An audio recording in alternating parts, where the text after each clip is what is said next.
Good morning আমার obedient স্টুডেন্টরা, সবাই ভালো আছো তো?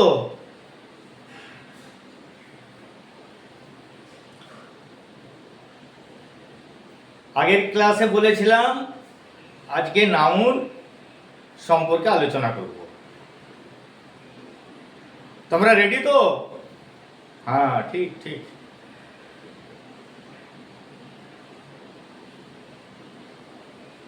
নাউন নাউন হলো any naming word is noun, অর্থাৎ কোনো নাম, যে কোনো নাম বোঝালেই হয় নাম। অতি সিম্পল এটা। তোমাদের মাথা থেকে বা তোমাদের স্মরণে যা নাম আসছে বলো, সেটাই হবে নাম। তাহলে নাউনের ডেফিনেশনটা কি জানবে? যে নামবাচক কোনো শব্দ, অর্থাৎ ইংরেজিতে বলছে any naming word is noun. এবার কি, নাউনের কিছু ক্লাসিফিকেশন আছে, নাউনের কিছু ভাগ আছে।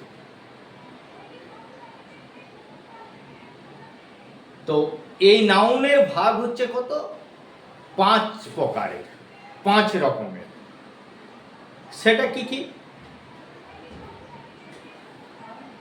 1 নম্বর proper noun, 2 common noun, 3 material noun, 4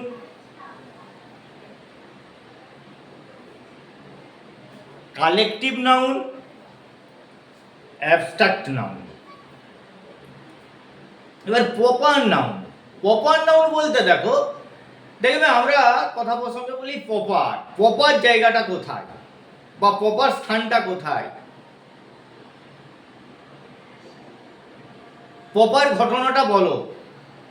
তার মানে কি, নির্দিষ্ট একজনের নির্দিষ্ট কোনো কিছু, অর্থাৎ কিরকম, ধরো রবীন্দ্রনাথ ঠাকুর প্রপার একজন কবি, আমাদের বিশ্বকবি আমরা সকলেই জানি।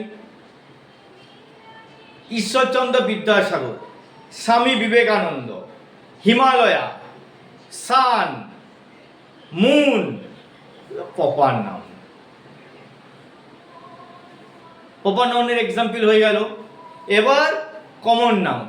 কমন মিন্স কি? সাধারণ, কমন। আলু, আলুটা কি? দেখবে কমন তরকারিতে দেওয়া হয়। আলু মাছের ঝালেও দেওয়া হয়, কুমড়োর তরকারিতেও দেওয়া হয়, যে কোনো ঘন্টে দেওয়া হয়। কমন। সেরকম কমন, কিরকম কমন? যদি বলি বয়, বয় বলতে দেখো রামকেও বোঝাবে, শ্যামকেও বোঝাবে, রহিমকেও বোঝাবে, আবার অনিলকেও বোঝাবে। তাহলে বয়, বয় কমন নাউনের এক্সাম্পল। গাল, গাল বলতে নৈরীতি বোঝাবে, মৌনী বোঝাবে, সুদেশনা বোঝাবে, সুচরিতা বোঝাবে, তাই তো? তাহলে গাল, এগুলো হলো কমন নাউন। মেটেরিয়াল নাউন, দেখবে বাবা যখন দোকানে যায় বলে যে যে এইটা হচ্ছে কোন মেটেরিয়ালে তৈরি। তো অর্থাৎ মেটেরিয়াল বলতে কিরকম, ধরো আয়রন, কপার, ওয়াটার, এগুলো হচ্ছে মেটেরিয়াল নাউনের এক্সাম্পল। এবার ভেরি ইন্টারেস্টিং হচ্ছে কিরকম, কালেকটিভ নাউনটা খুব খুব ইন্টারেস্টিং। কিরকম? কালেকটিভ নাউন মানে কি? সংগ্রহ করা। বলেনি কালেক্ট করে নিয়ে আয়, আজকে সরস্বতী পুজো, ফুল কালেক্ট করে নিয়ে এসো। তার মানে কি? কালেক্ট, সংগ্রহ করে নিয়ে আসো, বিভিন্ন জায়গা থেকে ফুল নিয়ে আসো। সেরকম কালেকটিভ হচ্ছে কি রকম, দেখো এক্সাম্পল, ধরো ক্লাস, ক্লাসে কারা কালেক্ট হয়ে থাকে? স্টুডেন্টরা থাকে, মেয়ের প্রধানত স্টুডেন্টরা থাকে। তাহলে ক্লাস হচ্ছে কালেকটিভ নাউন। সেখানে কি ছেলে স্টুডেন্টও হতে পারে, আবার মেয়ে স্টুডেন্টও হতে পারে, বয়েজও হতে পারে, গার্লসও হতে পারে। তাহলে ক্লাস। এবার হতে পারে কি ফ্লক, পাল, পাল, ভেড়ার পাল। দেখবে ভেড়ার পাল যখন যায় একসাথে গাদাগাদি হয়ে যায়, সেখানে দেখবে বাচ্চাও থাকে, বুড়োও থাকে, মধ্যবয়স্কও থাকে, মায়েরাও থাকে। এইগুলো হলো কালেকটিভ নাউন। বুঝেছ? বুঝতেই হবে, জানি। অ্যাবস্ট্রাক্ট নাউন, অ্যাবস্ট্রাক্ট নাউনটা কি? এটা একটু অন্য টাইপের। কিরকম? যেটা হচ্ছে কিরকম জানো তো, একটু দোষ প্রকাশ করবে, একটু গুণ প্রকাশ করবে, একটু দুঃখ প্রকাশ করবে, যেই ওয়ার্ডগুলো সেগুলো হচ্ছে অ্যাবস্ট্রাক্ট নাউন। ধরো সুন্দর, বিউটি, বিউটি হচ্ছে অ্যাবস্ট্রাক্ট নাউন।